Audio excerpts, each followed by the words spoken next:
When you look at the success of sports athletes at that level, there's something we can all take away from that, is they are practicing the fundamentals, they prepare, they have the mental discipline, right?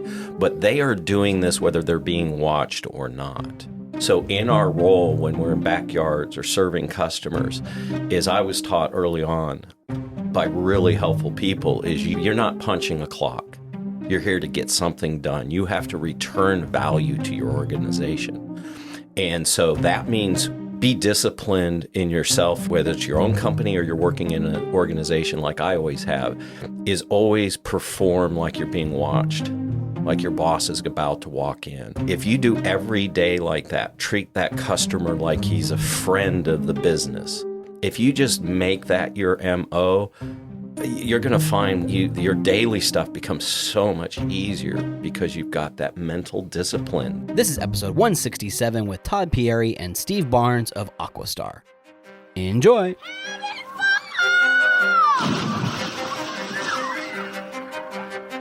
Welcome to your go-to podcast for the pool and spa industry. My name is Tyler Rasmussen. And my name is Greg Villafania. And this is the Pool Chasers Podcast. All right. Well, thank you both so much for joining us on the podcast today. Can you introduce yourself and your role with AquaStar? Yeah. Thank you both for having us here. We're really excited and honored to be a part of your guys' podcast. I'm Todd Pieri, the COO of AquaStar Pool Products. I started with AquaStar in 2010, so I've been with them for a little over 11 years now. Started as a regional sales manager and moved into covering more and more of the country into vice president of sales, and now recently, at the beginning of this year, became the COO of the company. Thank you. I'm Steve Barnes, Director of Science and Compliance for AquaStar Pool Products. They'll kind of think of it as Director of Science for Compliance because it seems to be driven by that. And I've been in the industry since 1984. I joined AquaStar in 2014. Very good. And, we've had a couple dinners with you guys, and you're just two of the most fascinating people we've had the opportunity of hanging out with. I mean, so much knowledge and expertise in the swimming pool industry and just fun guys to be around. We've been talking about swimming pools and sports and just all these different types of stories. So why don't you share with us and the listeners how you got to where you are today? My story really starts, I mentioned I've been in the industry officially since 1984, right just a mile from here at Caretaker Systems. But my pool experience really starts back in 1973 as a 9-year-old. My parents had just 11 miles south of here, had a Shasta pool built. And it had an in-floor cleaning system in it. And I watched everything from painting the outline and mom debating the angle of the pool all the way through dig, steel, 100% of it. And I thought I was really getting away with something with ditch school to watch this as a 10-year-old, 9-year-old. Watched every aspect of it and then had the luxury of growing up in that swimming pool. There were several on the block. So back in the 70s, there was no internet, There was 3 channels on TV. I'm old enough that I remember our first color TV. So when I was a kid, we were latchkey kids, bicycles all over these mountains. And we just, 10 years old, going anywhere and everywhere. It was a different world back then. But we would live in that swimming pool, not far from El Dorado Park, that pool. So we would go over there to do the high dives, and then we barefoot everywhere. And so live the world of swimming pools. And was in charge of taking care of the pool, rebuild the in-floor valve. And so just had all kinds of real hands-on practical experience because of that. In school, I was big into theater arts, technical theater, and then was going to aviation maintenance to become a mechanic. And those two things really played a big role in my career. One, loving water and that, and then theater, this kind of thing, right? Enjoy life. It's a show sort of a thing. And then the aviation is get it right. So you combine that with the VGBA safety kind of stuff that I'm sort of known for. It's all very much a foundation. And then I was actually going to go into the military. My brother had lost a friend in Vietnam. He says, no, you're not going into this. 1983. You're not going into the military. And I was like, okay, well, I guess plan B, I'll, take a summer job. Took a job here at Caretaker Systems as a research and development lab technician. That was in March 1984. My girlfriend at the time, their parents owned Fireworks Productions of Arizona. So that July 4th, I shot my first fireworks show. And that plays a pivotal role. Well, it's cool and all that. I've done all the fireworks shows, retired a couple of years ago, but the Tempe Town Lake Show was involved in that for 30 years, 37 years. And that's important because, one, it's the show, but really dealing with permits, right? You got to get a ATF permit and a fireworks permit and all of that. And so if you have a disagreement with the fire marshal, it's not like, okay, you get a red tag, we'll come back on the 5th of July and try this again. So it's real-time negotiation on life, safety, but you still got to put the show on, hence the aviation and theater background, that balance. And all of that really played out in the swimming pool world as a research and development technician. My role was to test new stuff so that we find the problems before the homeowner does or the pool industry does. And as part of that process, going back to when I was 13 years old, I swam all over. I mean, we were fish. We spent 7 days a week in the pool. That's what we did back then. Well, it was at Big Surf and treading water all day and mouthing off, to the lifeguard, who seemed old at the time, but he was probably 17 or something like that. I said, you think you're a great swimmer? I was like, well, yeah, I know I'm a great swimmer. And he says, okay, swim back behind this line. When the next wave comes, swim down. So this kind of, force yourself down. It's like 12, 15 feet of water there. He set me right down over the main drain grate for that. It's 110,000 gallons, pumps into that. At the time, it's different now, but pumps into that wall. They open louvers and it creates a wave you can surf on. Well, so that's 110,000 gallons a minute and 10 seconds. And I was standing on that thing, looking up at the surface of the water, the lifeguard, all the people looking, going, you expletive. And then, okay, how do I get out of here? I was never worried about being able to hold my breath because I was able to do 2-3 minutes, which is not safe. But anyway, even when you were down in the water, like you weren't freaking out. No, I was mad. I'm like, what are you crazy? You could kill someone this way.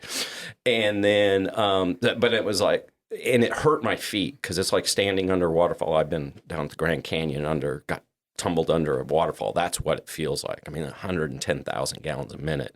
I was standing up and the grating just was killing my feet because of the force and all that. So, and my whole thing is don't collapse because I knew if I fell, it would knock the wind out of me and then I couldn't help myself.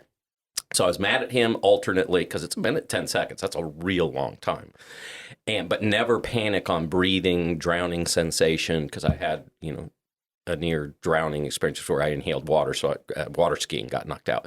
So I knew that kind of thing. None of that panic, but I was just mad. And then I was like, I can't go the way I came. And intuitively, and I don't know why, I'm just thankful, as soon as I heard that louver, the flow stops as that wave comes gushing out. And then I just swam to the side and went to the surface. And he was about to come in. I saw him kind of doing the propeller arms on his lifeguard stand. He was about to come in to rescue me when he sees me swimming to the surface. And there's like 20, 30 people watching from the edge of this embankment. It's like 20 steps up. So I break the surface and then everyone's gone. No one ever said a word. And I'm like, I wave. I'm like, I'm fine. So I crawl up the stairs to see what the heck is going on. And all I can see by this point, they're like 100 yards. That whole crowd, 2 big burly dads, got this lifeguard between them. His feet are not touching the ground. I mean, he's like Flintstones moment kind of a thing. These red shorts, I just can picture it just as this day. They go off to the administration or whatever. And I'm like, I'm fine. No one ever said a word. I went back swimming. And so that is insane. Yeah. So I didn't tell that story for How old were you? I was like 13. Just a bratty little. You might have been bratty, but that's a pretty smart 13-year-old. You seem in full control and somebody that learned from their mistakes. Yeah. To be underneath water and just kind of assessing it that way, everyone else would just be like, losing their shit. Yeah. Well, kind of. I think what colors it is, it didn't surprise. I did this myself. I mean, yeah, I was directed and it's completely irresponsible. And I like to say now, if it had happened now, I'd own the place, in this day and age. But Yeah. it wouldn't happen now. But anyway, so the importance of that story, one, I thought the listeners might be interested in that. But so now jump forward to 1986, we're doing the in-floor cleaning systems. That was a good year. Greg was born. It was a good year. Okay, now I'm feeling really old. It was a vintage year. So we're doing the in-floor cleaning system, and at that point, we were buying from American Products. It's now the pool industry was buying what we call the scalper drain. It was just an anti-vortex disc spaced an inch off the ground, and that's what the in-floor world was using as their debris drain. Well, because it was sharp, that's why it got its name. The scalper, it was scraping toes if you kicked it. It was just, and play pools, we went from deep pools to shallow pools, and this thing was not good. So they just pulled it off the market. All that was left for the in-floor cleaning systems was your standard 8-inch round grate, the little triangle from State Right or whatever. And So at this time, was this mostly commercial pools or was this residential? residential. Oh, wow. In my world, 100% residential. Okay. Because it's the pop-up cleaning heads that were literally just 2 years before Toro sprinkler heads. Right. I just didn't realize they were a thing or that popular in the mid 80s. Well, in-floor cleaning systems goes back to 1967. So that pool that I talk about being built in 1973, it had a turbo clean system in it. It had an in-floor cleaning system in it. So I was dealing with in-floor cleaning valves. I think we rebuilt, they maybe lasted a year or two, the rubber diaphragms die. And I think I rebuilt that thing probably 6 times before I was out of high school. Oh, wow. Crazy. 3 times maybe. But the Is that pool still around? It is. We just the last time I was in Scottsdale, I took him by. So this is when we drove down. That's there. Oh, I've got to Awesome. see a picture of this. Okay, keep going. Yeah. So it was the first Pebble Tech pool. So Caretaker Really? started Pebble Tech. So it was a guinea pig pool for a variety of reasons. Anyway. That's awesome. But really the key here for the VGB and all of that is how I got so involved. I had that near drowning experience. Not that I ever inhaled water or any of that. Could have been a real problem. But then so the scalper drain goes away. The in-floor cleaning system has nowhere to put the debris. And so we're going to design a drain. And I say, okay, we got working with PhDs and engineers and, I'm the lab tech. And they start designing this stuff. And I'm like, oh, wait, time out. There's no standard. 1986, there is no drain cover standard. That didn't come until 1987. The cover we're using now for VG, that standard didn't exist. And so it was just pure, time out. This stuff can hurt you. And so I became involved in that. We designed drains and patents involved and all of that. And the whole Venturi low suction, all about not getting stuck to the drain. Didn't really understand the hair thing until much later. But so anyway, that hugely informed my whole thing. Then in 2002, this is kind of the VGB story. Virginia Graham was in a residential spa. Single 8-inch drain connected to a Stay Right pump. And the cover was it was ASME, that was the drain cover standard at the time. It was certified to that, but it was 10 years old. And so the look grade had just passed an inspection prior to this 8th grade graduation pool that Graham was attending, her and her twin sister. And she was in the spa with it running and sat on the cover and blocked it with her hip, kind of. And it's completely sealed off, 100% suction to the pump, and the cover itself broke. And so it was kind of, now it's not only the suction that you can sort of peel off if it's like peeling a suction cup if but it broke. So now it's kind of the cork in the bottle sort of a thing. So even adults couldn't free her. That happened. So now what happens is the whole world, it's on 2020. It's all over the news. We enter the suction entrapment crisis kind of realm. And one of the things, the quick down and dirty fixes was to require all drains to have small holes. Well, I'm still in the in-floor at this point. I'm at Paramount. And all of a sudden, we're back to where I was in 1980s is we have no target. We have no place to put the debris. If you have nowhere to put the debris with an in-floor cleaning system, you really don't have a product, right? So I get a phone call saying, you need to get to Washington, D.C. and fight this. And so Buzz Giz at the time, he put me on an airplane, and I got involved with the PHTA, then the NSPI and the drain cover standard, joined the standard, and did a bunch of research both at the pools down at Paddock at their pool. We swim with wigs and body blocks and finger probes, and we just tried to figure out we identified 5 hazards, and so we got to address all these things so no one gets hurt. So we got to write a product standard for that. And then we finally got that standard done in March of 2007. The VGB Act passed that August, and they made it retroactive. And they referenced this brand new standard that no one had designed to, built to, or any of that. And that's why that was just anybody that was around in 2008, 2009, that was just such chaos, is the standard that was in federal law. Had only been around for a couple of months. No one had designed to it. And now not only did we have to design to it, certify to it, get it installed, it had to be retroactive on all public pools, all within 1 year. It didn't happen. It was just a total zoo. So then you bring in AquaStar, and Todd will touch on that story a little bit. Ulof got involved in 2003, but in 2007, well, because of the nature of AquaStar and how nimble they are as an engineering kind of company, they said, okay, we need one this size, that size, this 12 by 12, 9 by 9, and they just, because they manufacture everything, the design tooling, they just started cranking them out, and they became the solution for the VGB. And then I joined the company. I was so impressed with what they were doing. I joined them in 2014, and I've really focused on education. And this is a solvable problem. It's not difficult. Follow the instructions. And so that's been, because of my personal experience and all that background, has been driven to help the industry succeed. We can solve this. We have solved this. We just need to implement it.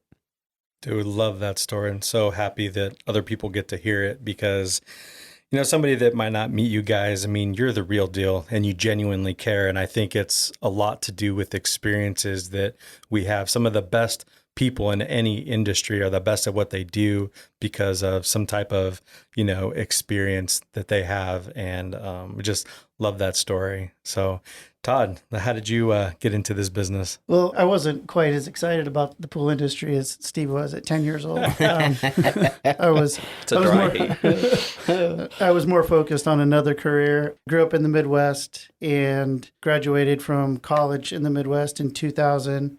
I actually pursued my first career down in Florida until 2000, beginning of 2003, where that didn't pan out. Moved to California, had family out there, and that's when I took my first interview in the pool industry with one of the major distributors. And you ever do any golfing? Yeah, that was what I was focused on when I was a kid. I wasn't swimming a whole lot when I was a child. It was I took a liking to golf pretty early. It was pretty natural for me. It was when I started competing around 12, 13, I realized that in my little bubble in the Midwest, I was pretty decent with who I was competing with. So I ended up getting a scholarship to go play Division I golf. And then that was the first career that I pursued out of college. I tried to play what you see on TV. So I made it to like AA, AAA baseball. And after 2.5 years, I realized there's got to be an easier way to make money. So shut golf down. And because it was expensive, even back then, to go play mini tours. Like I played with guys that will soon be Hall of Famers in golf, and they just beat my brains in. And I didn't grow up with a lot, so it was a little bit more difficult to get into all the events that I wanted to.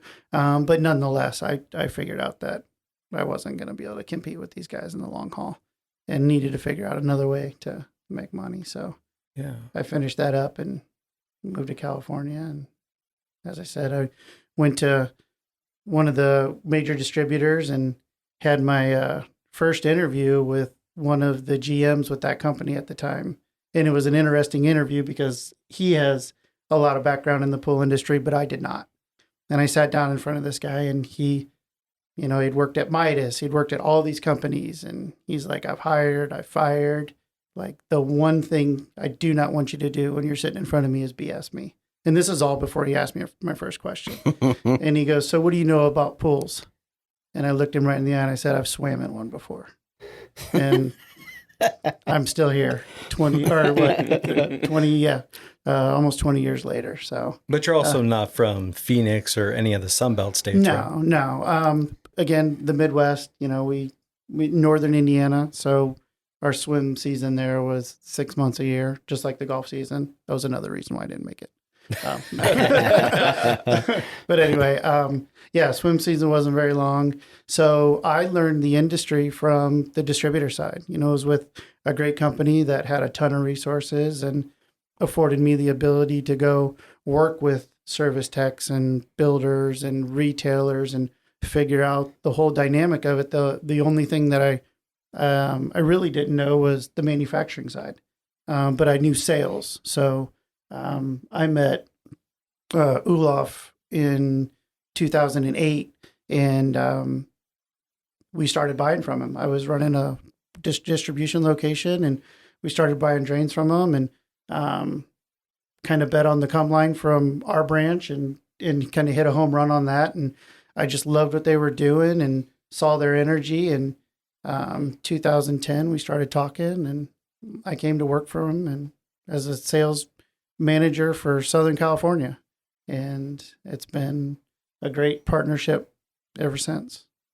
Yeah, I love that. Yeah. And I'm curious because anytime we speak with people that have had a past in being an athlete, how did that help prepare you for what you were going to do for a career? Because I also think that there are a lot of athletes out there that, you know, can't do it anymore, but I think that they do have a competitive edge that can be applied, especially in this business. Yeah, I mean, fundamentals are paramount no matter what you're doing, whether it's sports or whether it's business. And I learned early on, like, if you take care of the little things, you know, the big things will come. Olaf makes a comment all the time. He's like, everything makes a difference.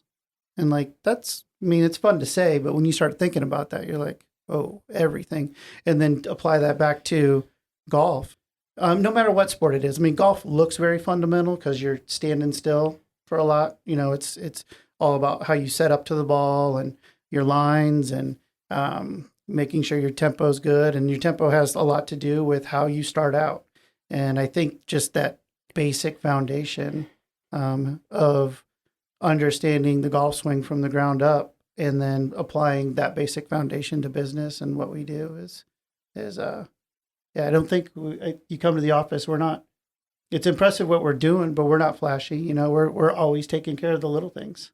So that's played the biggest role. And then the mental aspect, like mentally you have to be very stable to play. I think any professional sport, but golf in particular, because it's such an individual sport and there's so much downtime that you got to be good to yourself and you got to be positive and you got to be even keel. And I think in the positions that I've had, I think that's been very important to kind of be level headed. Yeah, I'm sure you bring a lot of that knowledge and experience into teaching your son that is a great baseball player, right? Yeah. I'm sure when you're talking about, you know, the sport of baseball or doing some type of education or coaching, that you might not be telling him, but it's like you're learning a lot of life skills right now. Yeah. You know, we played sports and you don't think about it so much when you're younger, but it's pretty cool how much that applies to how you treat your relationships with your wife, your girlfriend, your kids, your job. Like you said, the fundamentals. That I've never heard that before, but I think that is so true. Is whatever the fundamentals are to this, like, let's stick to that and perfect those fundamentals as time goes on. Yeah, and it's fun teaching him. Like, he's 10 now and playing a lot of travel ball and playing in our area at a fairly high end or high level. And but he's teaching me too, because I kind of look at him and I'm like, okay, we got to stay, you know, I mean, indoctrinating from little. Like, you're going to believe, you're going to be You're going to be good to your coaches. You're going to be good to your teammates, but you're also going to be level-headed. And I get him. He gets out there now, and there are times where I want him to get excited when he should, and he just still stays. And I think I learned back from him, like, no, when stuff goes well, you need to celebrate it a little bit, So, but yeah, there are times where like, oh, maybe it taught him too much to be too level-headed. But yeah, it's like I said, the foundation is everything, no matter what you're doing, I believe. Yeah. When you look at these, what he's saying, the analogy, the difference between, because he's very modest. I mean, he's playing with famous people, growing up in that. When you look at the success of sports athletes at that level, there's something we can all take away from that, is they are practicing the fundamentals, they prepare, they have the mental discipline, right? But they are doing this whether they're being watched or not. So in our role when we're in backyards or serving customers, is I was taught early on by really helpful people, is you're not punching a clock. You're here to get something done. You have to return value to your organization. And so that means working is hard at a reasonable pace. We want to enjoy, life's, not a destination. It's a journey. Enjoy the ride. Enjoy what you do, right? But at the same time, be disciplined in yourself, whether it's your own company or you're working in an organization like I always have, is always perform like you're being watched, like your boss is about to walk in. If you plan on tomorrow's your big show, or the owner's going to be there, or a ride along, or whatever the case may be, if you do every day like that, treat that customer like he's a friend of the business. If you just make that your MO, you're going to find your daily stuff becomes so much easier, because you've got that mental discipline, that doing it right all along. And that's it applies in every aspect, because manufacturers, we say everything, right, from design to in this world, and safety, there's all, and that's a common thread through it all, is do your job like you're being watched all the time, work at a steady pace, be organized about it, and it's continuous improvement. It's just every day. Like I was self-taught on computer and CAD and fireworks software and all that. And it can be so intimidating. You go into the 3D CAD world, for example, massive tool sets. Well, every day I would just learn a new tool. I didn't stress over it. It's like, okay, what does this do? And would learn it. And over the course of a couple of years, I ran my own design business, all self-taught, but I invested in myself. So everyone would leave at 6. I would stay until 7. And I'd spend that time doing something, trying to experiment some new design. But the main thing is I always, every single day, tried to learn something new within that software package. You apply that to your business. I mean, folks listening to these podcasts, I mean, you're in that lane, my opinion. You are listening, you're learning. Every podcast, you might get a little bit of this and that. You may not be into the financial world, but you learn from that podcast. And that I just encourage it, and it makes for a very rewarding career and very successful. Yeah. Most of the people 100%. That have been on the show, and that's why we love sports so much, because I'll keep this quick, but just watching The Last Dance, Chicago Bulls and Michael Jordan, and just such a cool story on how he had to change. He's doing 40, 50 points a game, and it's like, we need to make this more of a team. We need to pass the ball, and just giving that up to better the team and being a coach within the team in practice. And it's just the mentality of doing whatever it takes at all costs to win a championship game. And that's what we're all faced with, is putting in the work when nobody's watching or looking. I mean, that's where the best comes from, is all the research and all the work that you're doing when nobody's watching. You're not posting about it, on social media. You're just doing it to be better, so that when game day comes, you're the best version of yourself. Yeah. Funny story about Michael Jordan. I won't tell the whole story, but I do have some of his money from gambling on the golf course. Oh, yeah? Oh, yeah. And I still have it. I told you he was modest. That's awesome. I know he's a gambler and a golfer. Oh, yeah. This is long after my golf career was over, but I was fortunate to play with him. And I still have the money that he paid me that day.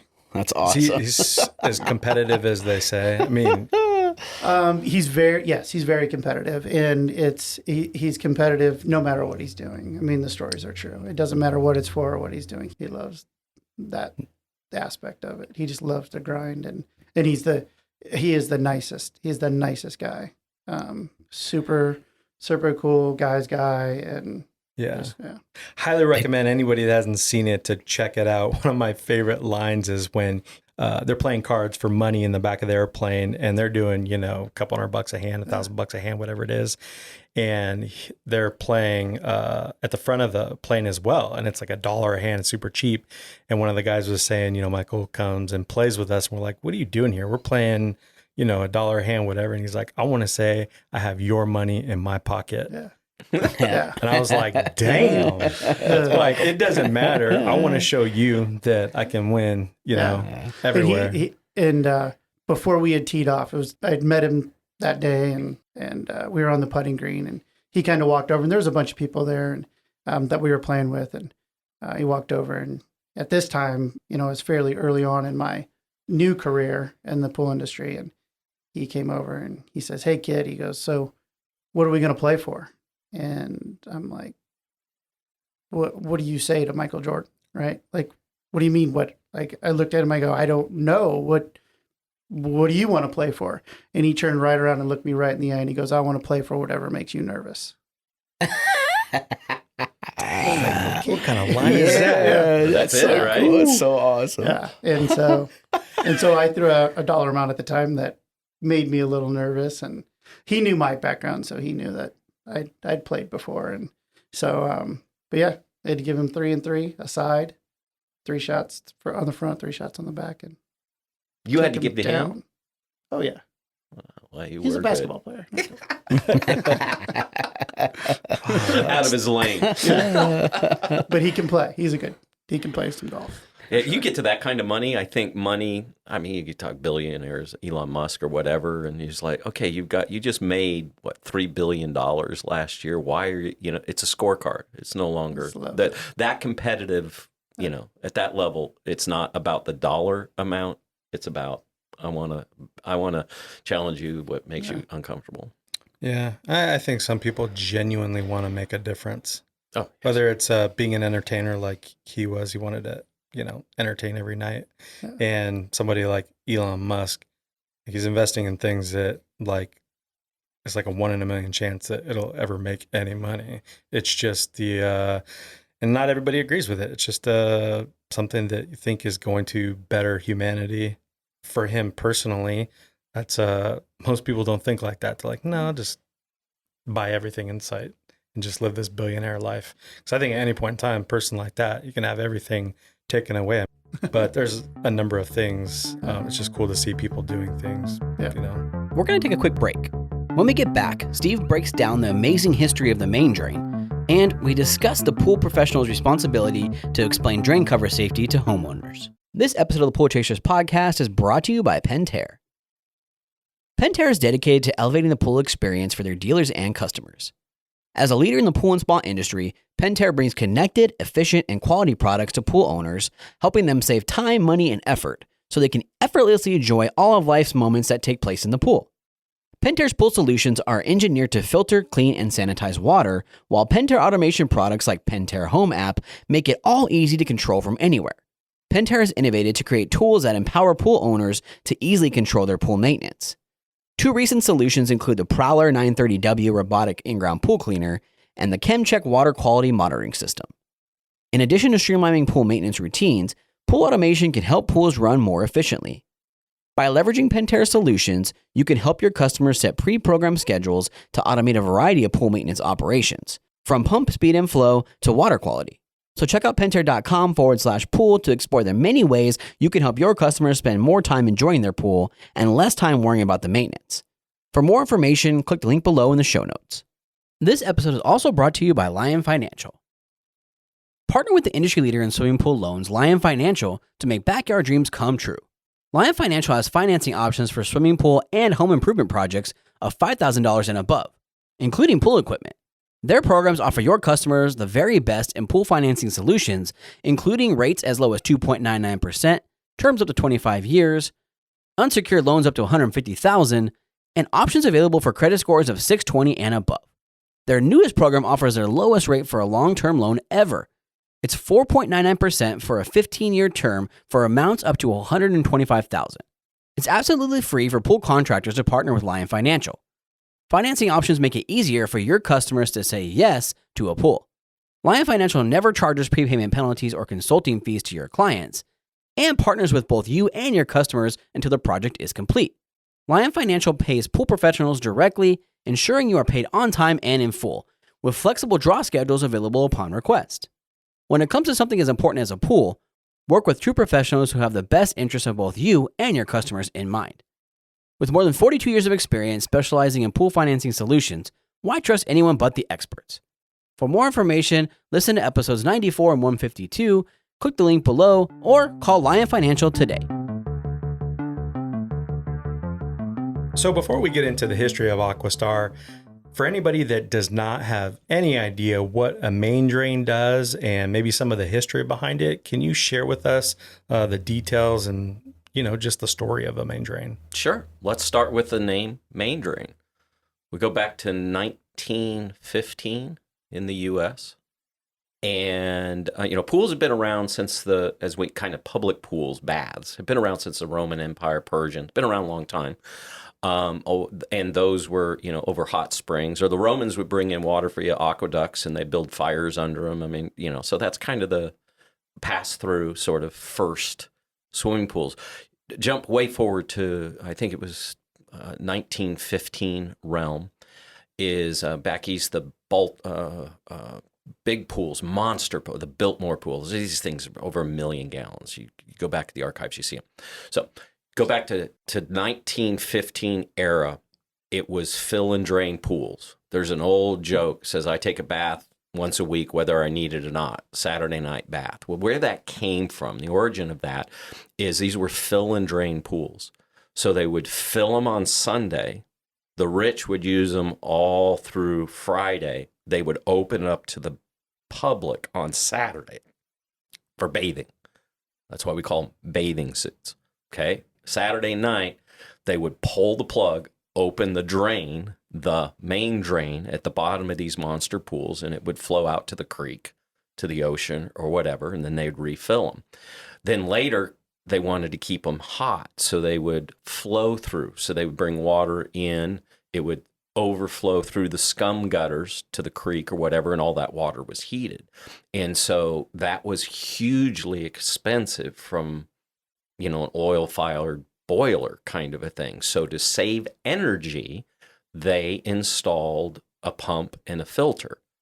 And what they did is connected the pump to the main drain that had been literally a giant bathtub drain. So that's why we call them main drains. That's also our first suction entrapment.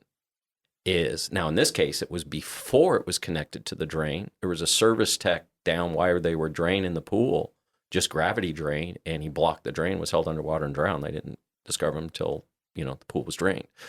So suction entrapment dates back to the original main drains. And there's a lot to that story on sanitation and why we do returns. And there's just the whole system that is pools. But staying focused on the drain, they pretty much stay the same through the 1960s. And it was at that point that they, entrapments were always rare, continue to be rare, but they happen. And so that was when we first saw split main drains. These were often bronze kind of grates because there wasn't plastics. Our pumps were bronze, open face impellers, and all of that. So that was really the case through the 70s. And what changed the dynamic was plastics. We went from bronze open face impellers that just can't move, can't create a lot of suction. They can't create high head. You can't use them for in-floor cleaning systems, for example. Well, what that did is with higher performance came higher suction levels. And so now these flat grates that are small enough that you can cover them had enough suction to hold you down. Virginia Graham Baker, Okay, so the industry kind of solved that by put 2-3 feet apart, kind of a thing. The big water parks I described, great big ones, and while that one's not big enough to cover, if you get enough flow rate, obviously you can have problems. And so that kind of is really, that's where the drain cover stuff was. I mentioned earlier Virginia Graham Baker. I think her incident was in 2002 or 3. And then in 2007, so there was supposed to be, in 2006, they had the Virginia Graham Baker Act.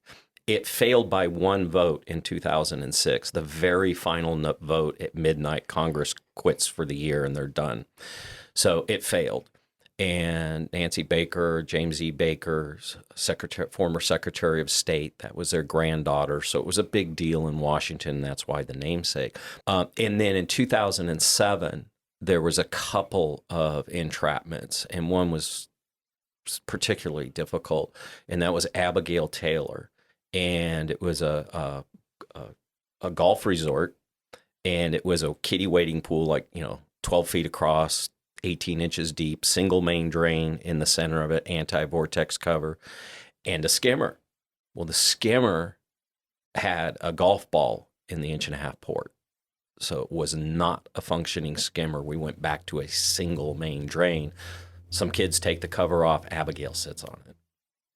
And she lived for 7 months from the intestinal damages before she passed away. Senator Klobuchar, it was in her district, Minnesota, I believe. She went and reintroduced at the Senate side, and so revived that old bill. And the sense of urgency was, okay, so in 2006, there was no new drain cover standard.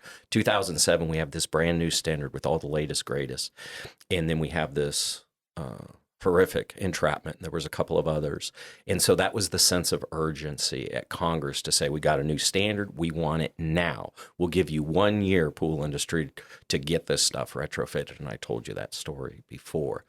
So that's really the major turmoil with drain covers. And really the big changes that came on the technical side, without getting to, there's 5 entrapment hazards: hair, limb, body, stick your arm in it, mechanical kind of things. And so, as I mentioned earlier, we were really focused on the engineering risk management side to address all of that, including a body block test that you have to push down. And this is what we do in our lab. Push down with 120 pounds, like laying on it, a big guy, gal, whatever. And then you got to be able to get off without getting stuck. Well, that test is why round drain, the 8-inch rounds and all that now all stick up. They're great at catching cleaners, but they don't catch kids anymore, and that's the whole point of it. But why do drain covers now stick up? Why are they so annoying in this regard unless you go to unblockables? It's so they can pass that test. Full head of hair test was another, went from a ponytail that dates back to 1987 to a full head of hair. Well, the ponytail might go into the drain and the pipe, but it leaves a lot of that 8-inch or 10-inch drain open, where a full head of hair plugs all the openings. So now the, quote, safety drains pre-87, anti-hair snare plus and all of those, they did great with a ponytail, but not with the full head of hair. And then finger probe, so you don't get your fingers, old rule of thumb was, 1/2-inch opening. Well, that's a lot like a ring size for some fingers. So you put your finger in it, and now you're mechanically stuck. Those were real rare, but they happen. So the whole standard really addressed all hazards. And that proves to be technically extremely difficult. When you have to make it pass a body block test, you put, ponytail in it 10 times, a full head of hair, and this is 16 inches of human hair, then the test lasts for 1.5 minutes. It's just really, all of it is very, very technical and very difficult. The good news is once we've done all of that, the test labs and the manufacturers, for people installing, using, and all that, just follow the instructions, install it, and then maintain them, because the plastic looks okay, but it's brittle. Think about the lawn chairs and stuff. And one of the things I didn't know is that the reason water's blue is because the UV color, the UV passes through water. Well, UV degradation, sunburn, makes our plastic weak. So if you go down 10 feet 98% of the give you a sunburn UVB goes down 98% at 10 feet. So you can have a skimmer deck lid and a drain cover. They are both going to get brittle at the same rate. And people just don't understand that. So they know to replace that cracked skimmer lid. Well, if you're doing that, that drain cover is in no better shape, but you just can't see it. And then unfortunately, when we need it, when a kid's near it or anyone's near it, it looks fine and then it breaks. And so get them installed right, watch your flow rates, all those kind of stuff, and then make sure we get these things maintained. We got to, especially on the residential public pools, the law makes them change them.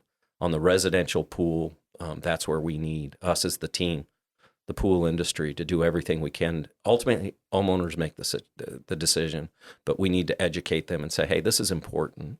Now, some remodelers and things in this valley, they won't even risk it. They don't want the liability. You get a new PebbleTech or whatever finish, you're going to get new drain covers because they're not going to. It's built into the price. Mm-hmm. That's the direction we're going. But it's not difficult for the installers.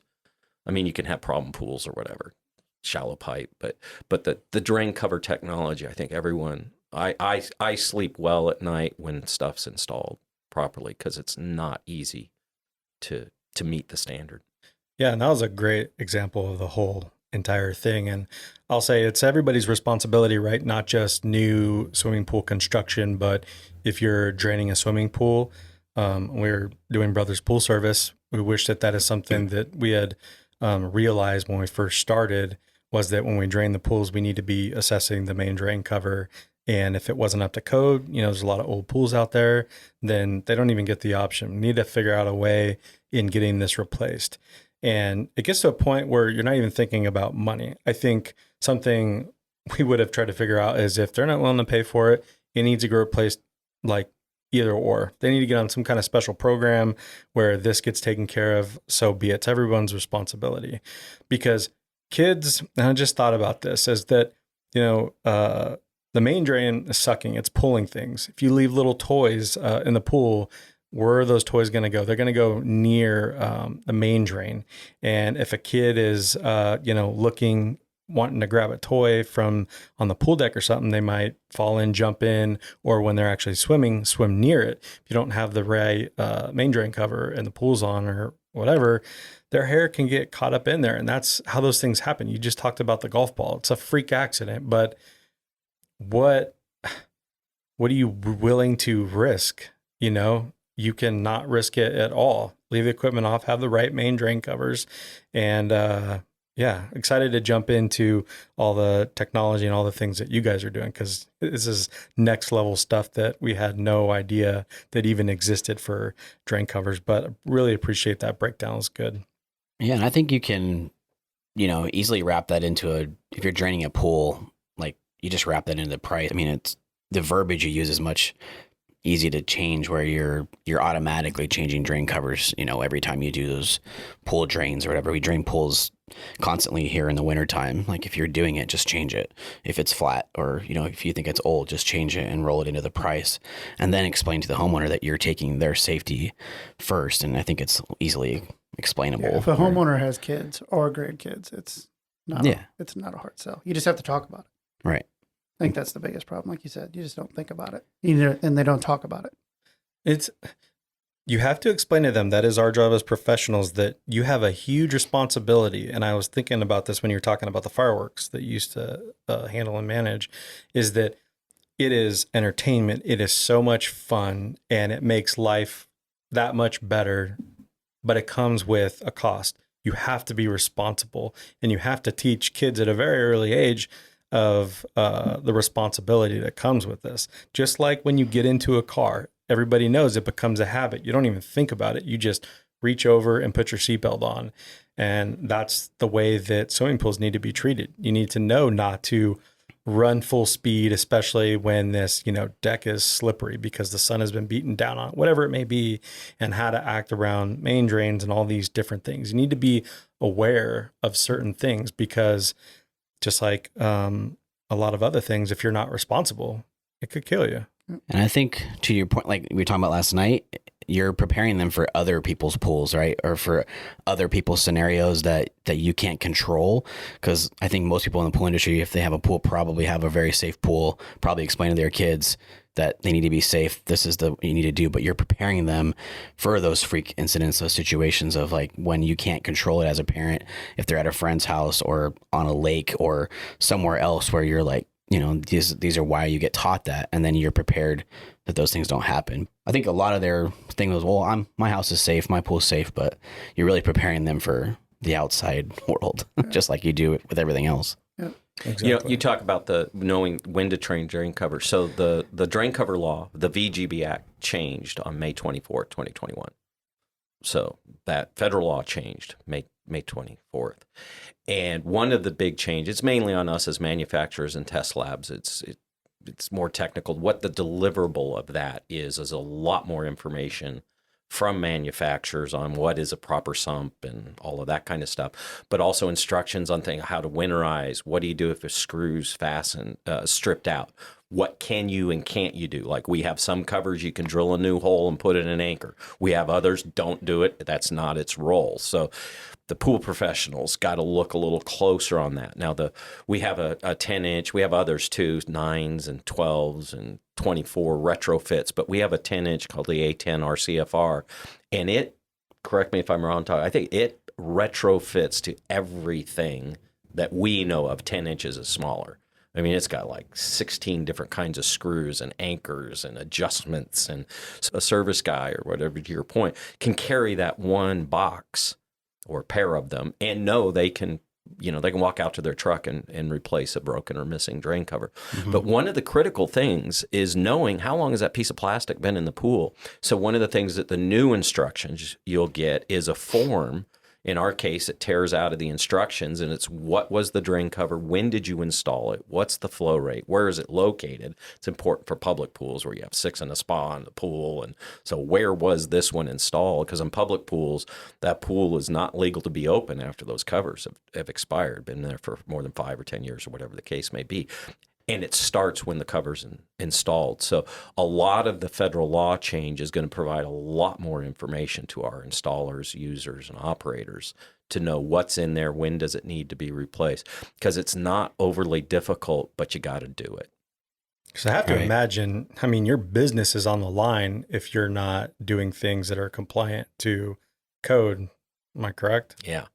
Well, one of the big game changers from a risk management kind of thing is before the federal law, it was a voluntary drain cover standard.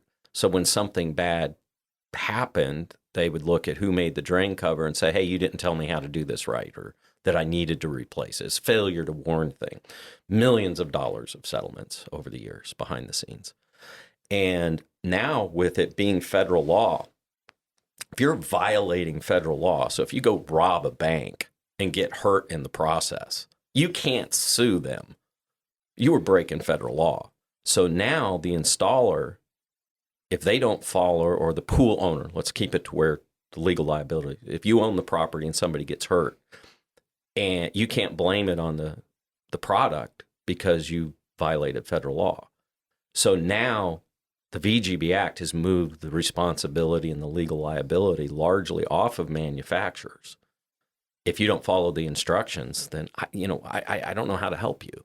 You got to follow the instructions. Now, if you follow our instructions and something bad still happens, well, then, okay, you followed the instructions. I got to look at my instructions. Thank you. We're going to take another quick break. When we get back, we discuss the AquaStar origin story, their state-of-the-art lab, the new changes to the VGB law, and what's next for AquaStar. This episode of the Pool Chasers podcast is brought to you by SR Smith.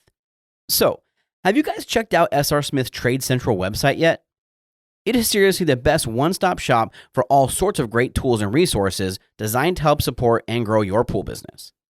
You can get there by going to srsmith.com and clicking the Trade Central at the top of the page. Once you arrive at SR Smith's Trade Central website, you will gain instant access to exclusive programs and benefits that are only available to the trade. They have rewards programs, display programs, and even try me programs. They even have a place where you can add your business to their dealer locator and be found by the 100,000 plus customers a year that are coming to SR Smith's website looking for someone to install or service SR Smith products. Free leads? Sign me up. And if free leads aren't enough, you can also enter to win $250 on Trade Central right now. Just go to www.srsmith.com and click on Trade Central. You will see the Enter to Win button there. Enter the promo code Pool Chasers. Then once you click the Submit button, you are entered to win. We want to give a big shout out to our friends at SR Smith for supporting the pool industry with Trade Central and for supporting us at the podcast with exclusive promotions for our listeners. To hear all about what SR Smith has to offer, listen to episode 157 of the podcast or click the link below. This episode of the Pool Chasers podcast is also brought to you by Acid Magic. We recently had Ed Casinas on for episode 149, where we discussed how Acid Magic is the safe alternative to muriatic acid. If you haven't heard it yet, we recommend checking it out. But let me share some of the details with you. Acid Magic has the full strength of muriatic acid and can be used at home, in commercial pools, and water parks. It has 90% less fumes and is safe on your intact skin. The best part is, you can use it the same way you would use muriatic acid on things such as acid washing pools, adjusting pH, and cleaning filters, salt cells, and meter electrodes. It also eliminates hard water stains and outgassing. Not only is Acid Magic safe and effective, it saves time, money, and most importantly, it gives you peace of mind. Try Acid Magic on your next project. We promise you'll love it. If you have questions about Acid Magic or where to find it, visit acidmagic.com, give them a call at 1-800-843-3343, or click the link below. So let's dive deeper into AquaStar. Can you share the origin story and, what the company does exactly? AquaStar was actually founded in 2000 by two founders at the time, Olaf and Wade. They inked the company in 2003. Olaf had been, he grew up in the tool world. He was a tool maker by trade. His dad was a tool maker. He's an engineer. By tools, let me paint this picture a car door or a car hood, right? The big steel hood, the tool that mashes that metal into the shape of your hood or door, that's the kind of tools they were making. I mean, you can go stand in them. Yeah. It's not like a Craftsman. Yeah, not like a tool that's in your toolbox. No. Yeah, it was real deal.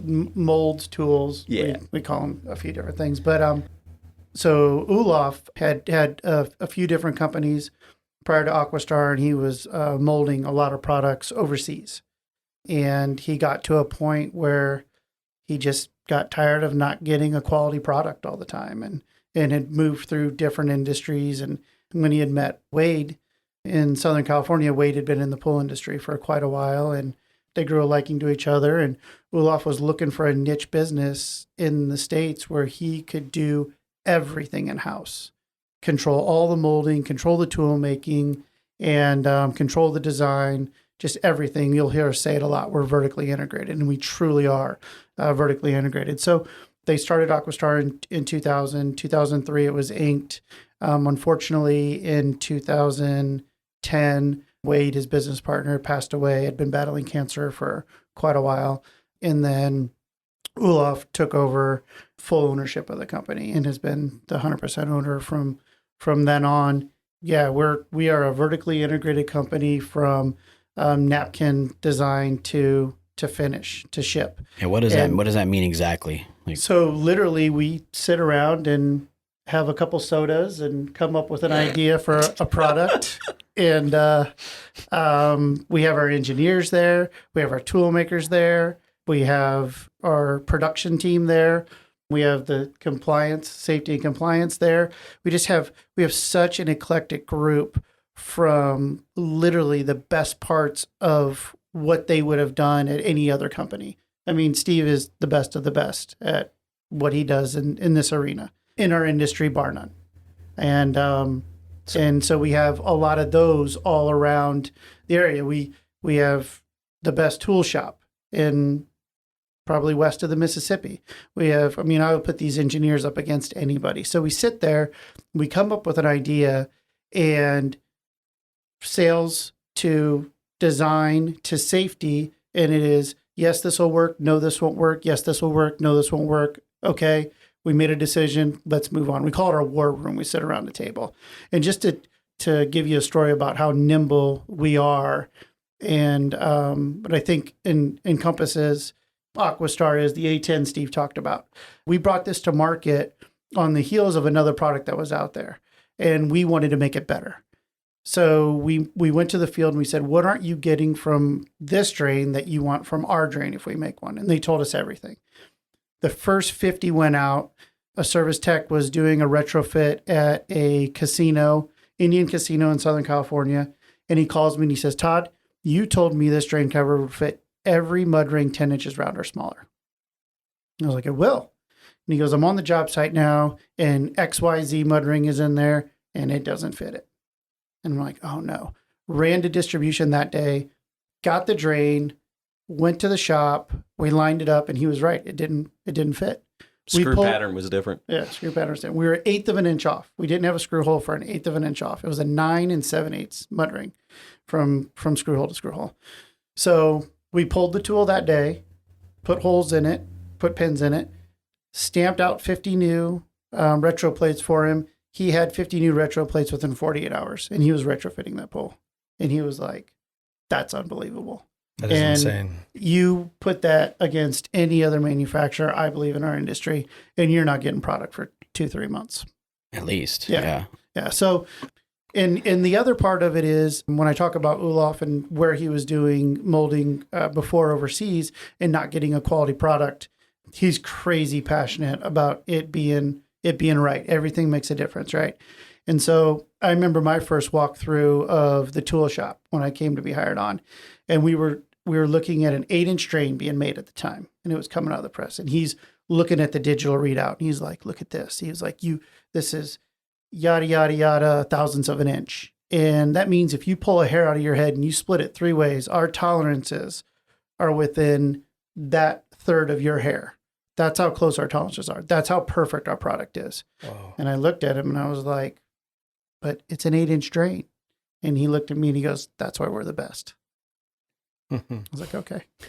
Wow. Now I get it. So, sure. Yeah. And just, he's a crazy forward thinker. We're always pushing the envelope to make our industry better, but also making safe products and efficient products for the industry. And for the listeners, to me, like what that means napkin concept to product out is like, you know, you have issues in the field. If you ran into something that you want done or you are complaining about something, like your company is capable of changing that within a matter of days if it's meant to be. But you know, that to me is a pretty incredible. And, you know, I went to the plant and saw a lot of that. And as I said to you guys before, like, I just thought I was going to like see a bunch of people putting together main drains. And then I walked in and see what it is. And I'm like, yeah, I mean, you have no idea what goes into. Yeah. If you look at our product catalog, literally from start to finish, there is input from the field in 90% of the products that are in there. Yeah. The field had come to us and said, we had this issue, this flush mount fitting leaks and we need a water stop on it. And we're like, done, we'll do it. If it makes sense. Like we get a lot of people that reach out that are like one-off things, but yeah, you know, you gotta, but yeah, the catalog is full of solutions that came from the industry. But it's not like a lot of people now, they find their manufacturers on something like Alibaba. Yeah. And if you need to retool something or you need to do anything different, it's going to take however long to get it back from China, Taiwan, or wherever it's being manufactured at. This being done like in-house, like not just, you know, what do they say? Like made in USA, but like Apple says it's like designed in USA. Yeah, designed in the USA. Yeah, but this is like 100% like internal. Yeah, and we outsource raw materials, obviously. We don't make our own plastic pellets, and we outsource screws. And that's pretty much it. And Olaf, the owner, he just wants to push forward and keep putting money back into the company to make the industry better. And a great story about that is, I mean, Steve will tell you why he came over from where he did, because Olaf afforded him to make a state-of-the-art hydraulic testing facility that tests hydraulics that betters our industry and allows us to make covers and products that are efficient, and again, safe for the industry. And you were in that lab. Yeah, let's talk about that lab because we'll show it through social media and stuff. But share with us, Steve, like how that came about because it's pretty incredible. Yeah, so it all is related to this experience of suction safety and all that. So 2008, it's the crazy drain cover. We had a year as an industry to design, test, certify, ship, get into the field that 1 year, that whole crazy. And AquaStar, I was at Pentair at the time. So let me back up. So I'm at Paramount in-floor, another in-floor cleaning system. I was a caretaker for 13, my own business for 2, designing this stuff. And then at Paramount, and that's when the whole go to Washington because they're going to outlaw in-floor cleaning system drains. And so we fight and win that technical battle through research. And then, Paramount's like, okay, job well done, come home. And it was like, but there's hydraulics, these variable speed pumps, and all of this stuff was changing, right, 2005 and 6. And I've been working very closely with Pentair, their safety and compliance people. And they're like, man, we need somebody who knows the codes and standards, fireworks, dealing with fire marshals, being politically correct but firm, just that whole very unique came together. So basically there was a gentleman agreement between the two companies. Yeah, well, the industry needs this kind of stuff, education. So I went to Pentair and I was with Pentair when all of this is unfolding. And, we're in distribution and seeing that and it's just pallets of AquaStar stuff. And then I see a new drain, a Wave 9. I'm like, oh my God, I've never seen that before. And then here's another, an 8-inch, a 10-inch, a 12-inch, just pallets of this stuff in a matter of months. And we at Pentair, we're like, we're still working on the design of the first one. And it was me, so I can beat up on myself on that. So I ended up talking to Olaf. I'm, kindred spirits, talked to him in the booth and I just memorized. But I tell you what, really, 2 products got my attention. One is a propeller drain. So it's taking an 8-inch round and it's shaped, it looks like an airplane, a little prop like we're a mile from, and less than that. And it attaches to the pool, it becomes a permanent part of the pool, and then it's a channel drain, 32 inches, and you only need one, so you don't have to do an SVRS and all that. What an elegant, solid state, no moving parts, no electronic, nothing to test. It just works. Really impressed with that. I'm doing VGB presentations at over 200,000 miles in that, all over the country teaching this stuff. And I would use that as an example of think out of the box. And then the other thing I saw is the full circle.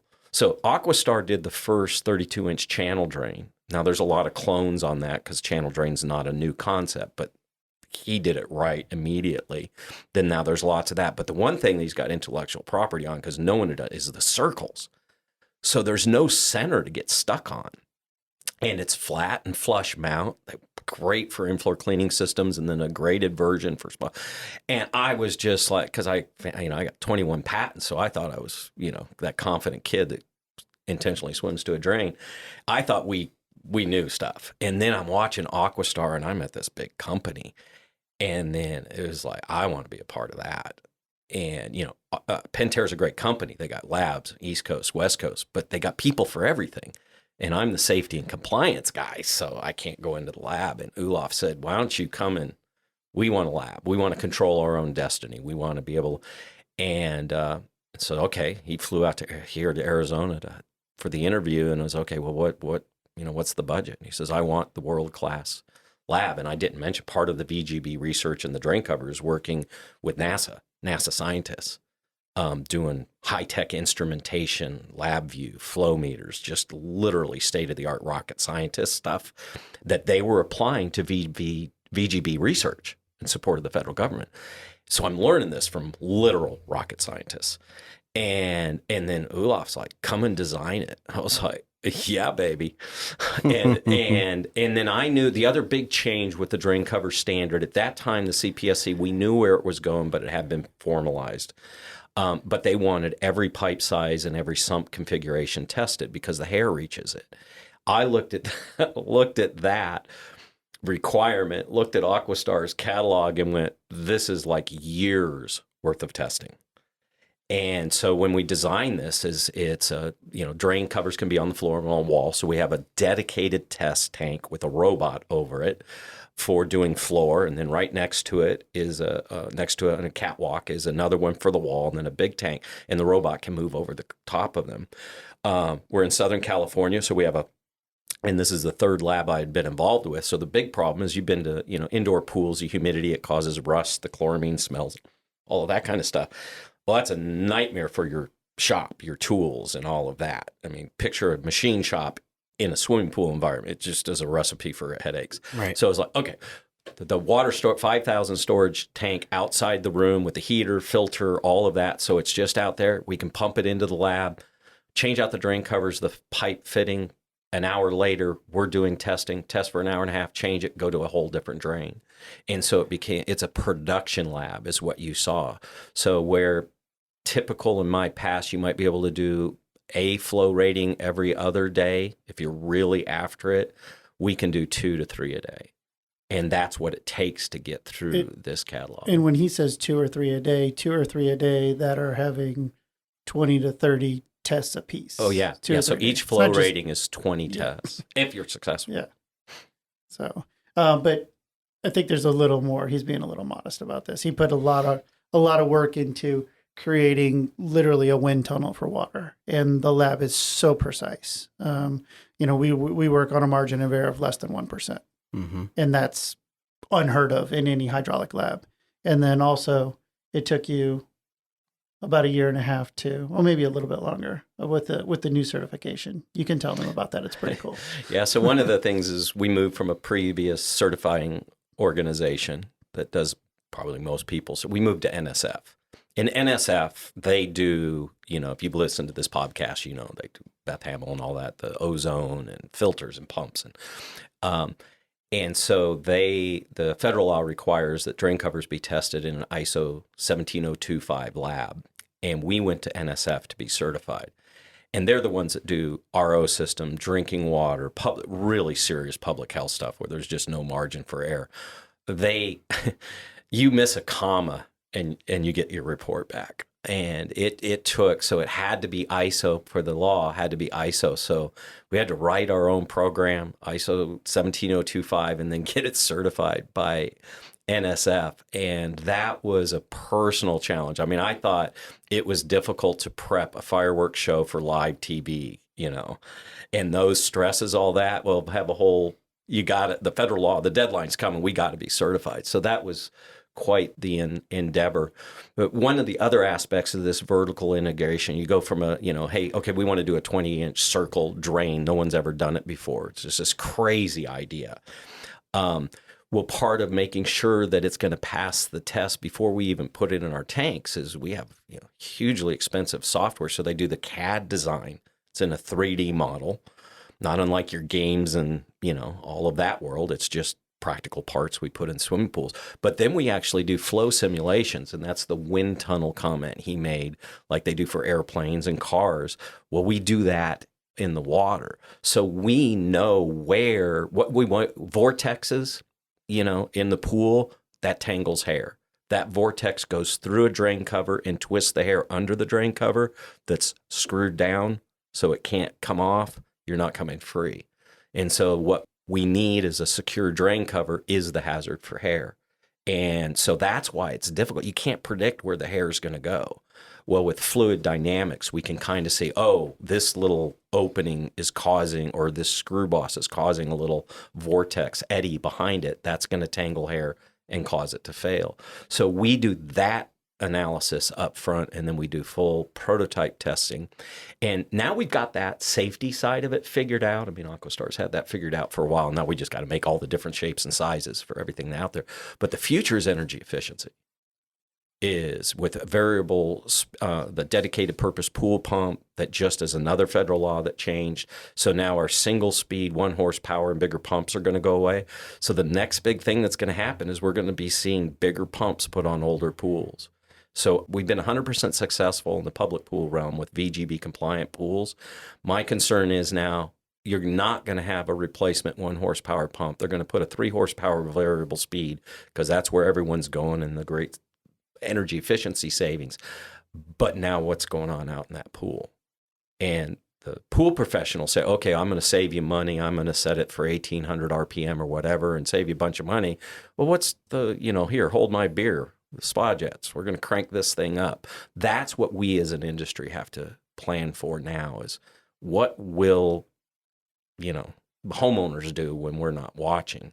And we got to plan. That's why you got to, when you install a pump, go from a sand filter to a cartridge filter, all of those things that increase the flow rate, please put eyes on those drain covers and get them upgraded. If you mess with the hydraulic system at all, in any pool, residential or commercial, please check the drain covers. It's not hard. Everything. Just get the right one, get it installed, and then you don't have to worry about it. Because the test is you've seen it. The hair test lasts for a minute and 30 seconds. That's a girl with long hair doing a handstand over a drain for a minute and a half. And it has to pass and be safe. So you can have confidence in these products from any manufacturer that's been certified to this, but just pick the right one, get it installed correctly. Yeah, it's so much more than anybody understands or realizes. That's why, I've been around pools for 10 years now, and when I saw that lab, I'm like, oh my, I don't have words for it, because I'm like, this is what happened. This is what goes into that little tiny drain that all I do is go buy it. It's pretty insane. And, you guys have cameras on that 24 hours a day to make sure you're doing it correctly. Like, there's so much involved in it. I had no idea. Yeah, we use it. NSF can log in because, especially during COVID, all the certification happened when no one was allowed out. I was in California throughout all COVID because of this federal law that was coming up. I was essential, had to be there. And so they can log in, they can look underwater, they can look over water, they can, pan and tilt and watch the robot, because all of that had to be certified. The timing, the hair waving and pulling and speeds. And it's the testing side of this is incredibly technical. And it was all done remote. And now I talk about robotics, but we use a data logging system that I learned about at NASA. It's the same system they use, the same system the Consumer Product Safety Commission uses. So we're measuring what's going on in the suction 50 times a second, and we record all of that. And we have the video. And it's not important for the pass-fail of the test, but when you have a failure or something that makes us nervous, that allows us, that's the wind tunnel side. That's where we can go in and identify, okay, 1 out of 20 of these tests got really close to the 5-pound limit. What happened? And we can use the flow analysis, and we can also look with cameras and all that. And we say, oh, look, here's a square spot behind the screw. And so we go in, because we can, and go into the tool and put a little fin to get rid of the little eddy, and that's something we can do, because we go down the street to another one of our buildings, look at the actual steel that makes the plastic hole, and say, right here, we need to address this spot. Right. Super cool. So really quick, geeking out.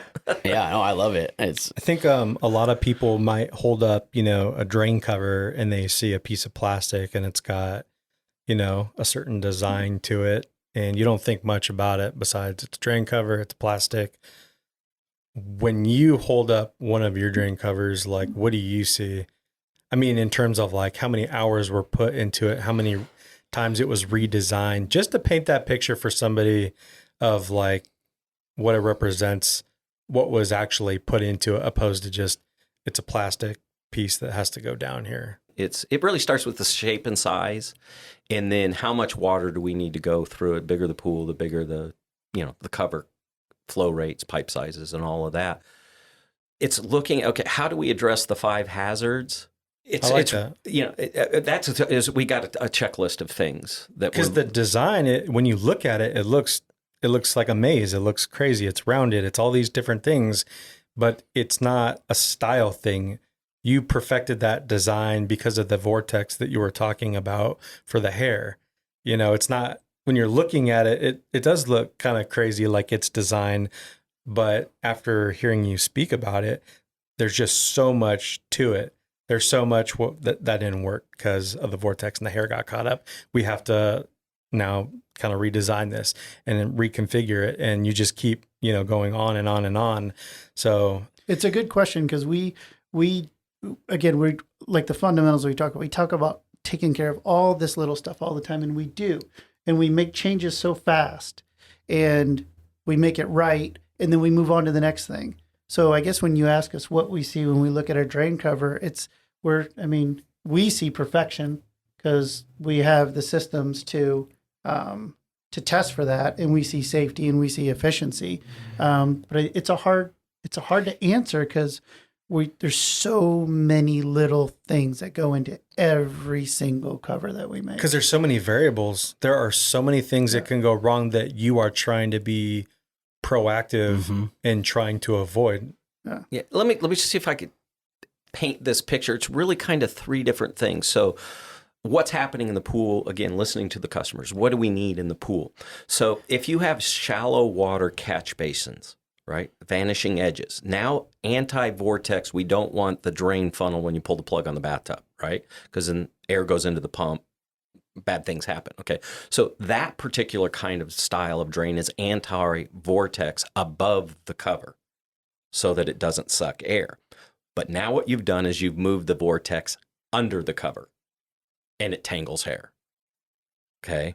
So the grates, the wide open grates, the reason you see more of those when you're in deep water, well, now there's no vortex because the hair just kind of goes through it, So that's why you see those dominating the market. The anti-vortex is great above the cover. It's a nightmare from a design point of view.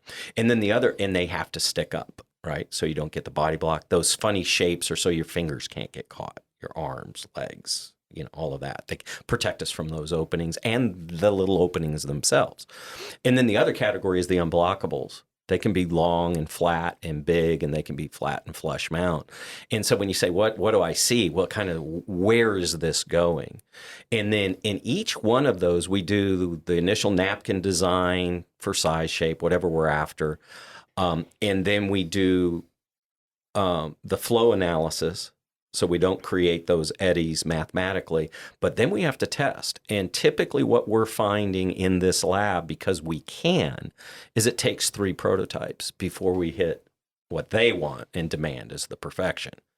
And so it's that whole process, even though we can move as faster than anyone else, still takes 3 months of man-hour work kind of a thing. It might be scattered over the court because we're doing lots of things at one time, but it's just moving water is extremely difficult. I mean, airplanes look relatively simple, right? They all kind of have wings and a tail, but we know they're not. Right. Because realistically, you have your test lab and you have your drain cover and, say every other one that maybe wasn't compliant before, and you're doing a comparison test of doing the hair test next to both of them, you would see, there'd be no better way to explain to a homeowner what's going on. It's like, this person is allowed to go back up because they didn't get their hair tangled in it. This one died. That's it. Yeah. Game over for this one. Like, that's it. Yeah. Do you guys do any type of comparison inside of You won't see us do much comparison testing at all because we're not chasing anybody. We feel like we're so far ahead of the game relative to creating a safe product and creating an efficient product and trying to get better at it every time. So it's efficient and easy to install for the builder or the service tech, and it's safe for the homeowner. So you don't see us doing a lot of comparison stuff. Yeah. And I wasn't saying that to kind of prove or show your market share. It's just in showing to people like the true difference. If you have no idea of what this is doing, you don't have to be technical. You just can look at this and say, this is what a flat one does. This is what ours does. Yeah. And just being able to see because we talked about this last night, we need to make sure that the homeowner understands that this is important so that if, somebody building the pool and whatever phase it's in, whoever has responsibility of choosing what type of main drain cover is going on and whatever they choose and whatever gets put into the pool, the homeowner needs to be able to look at what is being put into the pool, at least for that, and know that that is not compliant with what is supposed to be in my pool. And I think I was just asking because I think in a scenario like that, when you were just comparing, maybe not with a competitor, but just, this is a flat one. And the compliance steps, the way I approach on phone call or site visit or whatever is, okay, first thing, what's in the pool? Is it an 8-inch round, a 10-inch round? a square. What is it, right? Okay, so you got to select a cover that mechanically fits. So you start in that category, 8-inch round. Now, what is the pump? What's the flow rate? Okay, so then you look at that. What's the pipe size? Per the new federal law. Those three things you can look up in our catalog and spec sheets and find the appropriate product that just fits. Because really all of the testing that we're talking about results in a flow rating. I'll use an analogy of the pool code, pipe size, velocity limits, all of that stuff is our speed limit. So, out here, 65 miles an hour on the 101. Right. Okay. So that's the legal limit. That's our pipe size, 6 feet per second or 8 feet per second. You're not supposed to that. But the reality is, right, these cars can go a lot faster than the speed limit. With drain covers, we know they maybe should only be running at 50 gallons a minute, but the variable speed pump can go to 160. Okay. You're breaking building code law by going above 50 gallons a minute. But homeowners are going to go to high speed, right? So all of this VGB testing is finding where is it going to hurt someone. And this is the red line. If I go above 9,000 RPM on my engine, I might blow it up. Okay. And at that speed on this car, I might be doing 130 miles an hour, and there's nowhere that's legal off of a track here in the U.S. I said that the analogy is VGB is you're going to blow up the engine and hurt somebody or something. And then the building code and the velocity limits about the speed limit. Well, people speed. So the cars and engines are all tested in a lab and certified so that we know where that red line limit is. And that's what we're doing with the VGB and all the sophisticated testing. And so what we need to do is get the right drain cover with the right flow rating for, is it a residential pool, residential street, or is it going to be a commercial water park with super high, 5,000 gallons a minute? Everything in between is a different answer. And the only way to know those answers is to test. We can't guess. We got to test. Because you guys are, the pool is the car and you guys are the airbag and the seatbelt in the scenario, right? Yeah. And we know how, if anybody knows, there's so much that goes into, for cars, the airbags and the seatbelt, tons of stuff that goes into that. Yeah, my goal is that you don't need to think about the technology. That's our job any more than, I know there's an airbag in the steering wheel. Don't hit something. We want to make it, get it as the techs. We got to get it installed correctly. But beyond that, we want the users to pay attention, stay away, wear your seatbelt, don't get near these things. But the bottom line is the safety, the core safety really is on us. Right. Thank you. Yes, I mean, you've been kind of all over talking about all these VGB changes, and you have presentations that go very in depth, and we don't have a lot of time for all that. So can you just talk about the new law and what that really does in affecting us or, installers or people? Just briefly explain why it's changed and what that means to the people in the field. Okay, so the listeners may not know, as I'm the chairman of that standard writing committee, and I get asked, why did it change? Well, at the fundamental is any ANSI standard, American National Standard, National Electric Code, all of it, all have to go through periodic maintenance. All ANSI standards have to go through that process every 5 years. And if it's perfect, you don't have to change anything. What happened with this change is we knew, different pipe sizes behave differently. So the CPSC identified, test them all. If the hair can reach it, if it's within 16 inches, test them all. So that's the big impact that's kind of been the central part of what's driving this. The result of that is you end up with new instructions and flow rates and fastener options, a lot more information for the installers and designers. The deadline is a manufacturing date. Unlike the original one that was retroactive, we were very careful to put into it, say, we get 18 months as an industry from the time this is ANSI approved and CPSC approved. So it has to go through ANSI approval, and then it goes to the U.S. Consumer Product Safety Commission for approval. Then we said we want 18 months to comply with this, and it's a manufacturing date. So the product made before May 24th, follow the old rules. Everything you know now, just follow those rules. After that, there's going to be a lot more detail, pipe sizes and all these things that I've talked about. And so the big thing there on the law is you got to look at what the impact for our listeners is, what's in your hand. So if you're going to a pool and you're going to pull something out of distribution, well, if it was made before the deadline, it's going to be in distribution. We're going to be using VGB 2008 drain covers, let's call them, for years, especially in blue and weird colors, right? And then so what the installer needs to know is they got to know what's in my hand, and they got to stall it to those specifications. Now you can use the new specifications, because we know 1.5 inch has a very different flow rate than from 3 inch, and all of that's published. Well, you can use that information on an old drain cover, but you can't use the old 1.5 pipe diameters on a new one. So really the bottom line is the law changed. There's a lot more information coming your way. Follow the instructions of what's in your hand. Very good. So we know that there is a lot of big plans in the near future for AquaStar. Can you share with us, just the vision for kind of what the future looks like?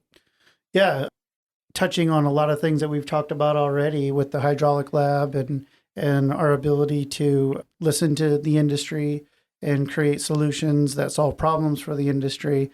We're very, very focused on moving water in and out of a pool in an efficient way and in a safe way.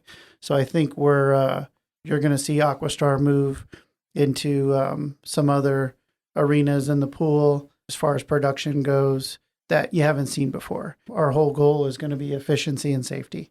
And efficiency for the homeowners, efficiency for the installers, and safety for both as well. Olaf's not stopping, and we're not stopping. So we're dumping a lot of money back into the company right now. It's an exciting time for our industry.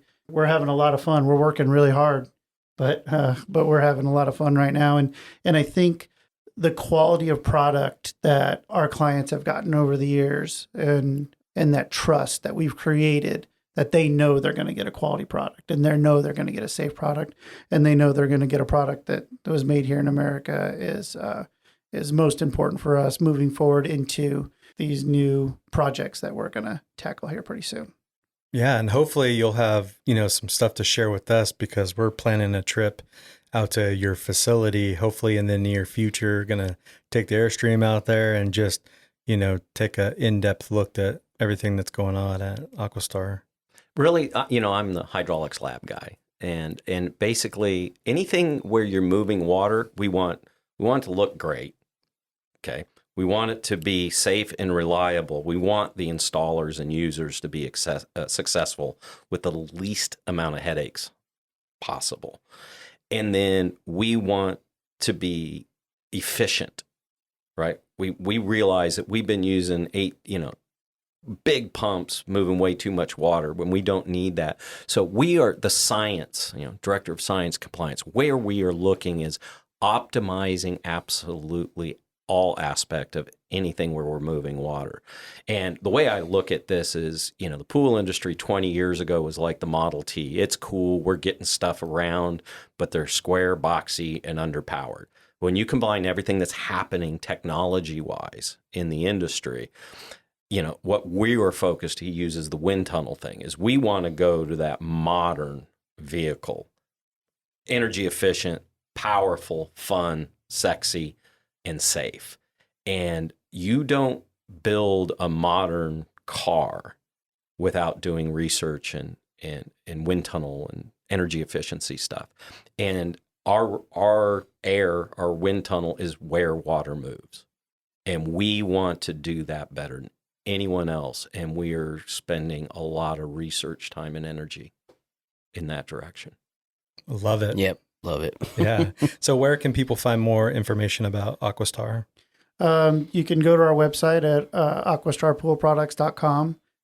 You'll see us on social media, and you also can give us a call. I think we're all very readily available and eager to help and educate everybody that we come across. I think that's one of the things that we talked about after spending some time with you guys, is what we like about what you guys are doing so much is you want to see our industry go this way, and we're the same. So literally you can touch any one of us inside the company, and we can help educate and help fix your issues if you have any. And that when he talks about we're available, we're more than just here, do this. Here's the why. I mean, you hear that. I always focus on the why. So if you know why there's 5 hazards or why pipe depth is important, now I mean, it just becomes intuitive. You make the right decision, just like you know to pick the right horsepower when you're swapping out a motor. You don't just go say, okay, it's shaped like this and about that long, right? You can't do a swap on a motor or a filter element. It's more involved, and we just are bringing the drain covers up to that level. Yeah. Are you teaching classes, upcoming trade shows on this stuff?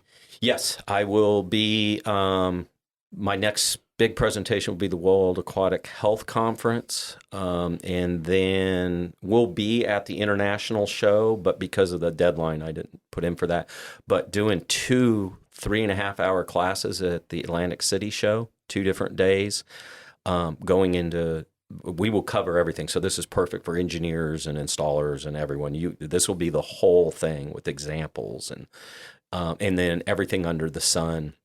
I think will be 2 hours. So everything in the sun, if you're in the sun belt and can get down to that, that'll be more for the hands-on. A big part of the Northeast will be for engineering firms, the design groups and all of that, where it'll be everything, because there was huge changes and implications for them. Fortunately for, our public pool and residential owners, just get the right drain cover and follow the instructions. Come to the seminar. I don't want to undersell that, but if you're dealing with trouble pools, what do you do with this old stuff? It's just weird. There's a lot of that stuff. That's where, threading that needle that information will really help you. If you want to be the leader on safety and VGB and hydraulics, go to trade shows, listen to podcasts, kind of a thing. But there's no substitute for face-to-face. Most definitely. Well, thank you guys once again so much for being on the show with us and, making the trip here. And we just really appreciate everything you're doing for the industry and for the lives that, you've potentially saved and will in the future. And we're just super excited to see what you guys do down the road. Yeah, thank you. And like I said before, we really appreciate what you guys are doing for the industry as well. So we're more than happy to do this and we're honored to do it. And we look forward to that Airstream pulling in the new facility that we're opening here real soon and doing our next podcast inside there. It'll be amazing. Yeah, we can have all of this great knowledge, but if it doesn't get into the people's hands who needed it, it doesn't help. That's right. Hey, Pool Chasers. Thanks for listening. We hope you enjoyed the episode. To connect with today's guests, including pictures, links, and resources from everything discussed today, you can visit the episode page at poolchasers.com or click the links below. To connect more with us, you can find us on Instagram, Facebook, and Twitter by searching at Pool Chasers. If you would like to support the podcast, the easiest and most effective way is to subscribe to the show on Apple Podcasts, Spotify, and YouTube, as well as share the show or your favorite episode with a friend or on social media. Also, you can get early access to each episode by supporting us through Patreon. We know your time is valuable, so thank you for sharing some of yours with us today.